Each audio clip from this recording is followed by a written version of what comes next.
கருவில் வளர ஒரு குழந்தைக்கு இருதயம் வேலை செய்யும், உள் உறுப்புகள் வேலை செய்யும். அதுல 2 உறுப்புகள் வேலை செய்யாது. என்ன? நுரையீரல் வேலை செய்யாது, மலக்குடல் அது வேலை செய்யாது, சென்ஸ் ஆர்கன்ஸ் எதுவுமே வேலை செய்யாது.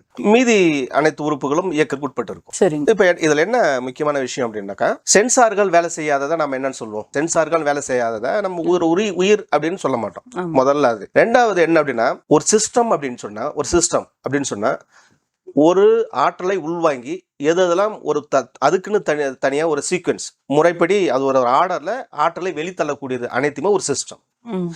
இப்போ என்ன, தாயோட வயிற்றுக்குள்ள இருக்கிற ஒரு கரு சிஸ்டம் முழுமை வராம இருக்கு. அது நுரையீரல் மூலமா காற்று உள்வாங்கணும், அதுக்கப்புறம் உள் உறுப்புகள் வேலை செய்யணும், ஆக்சிஜன் அது தாயிடம் இருந்து தான் எடுக்குது. ஒரு பார்ட் அதுல இருந்து தான் எடுத்து தன்னுடைய வளர்ச்சிக்கு போன. அப்போ அந்த கரு டெவலப்மெண்ட் அண்டர் த டெவலப்மெண்ட்ல இருக்கு.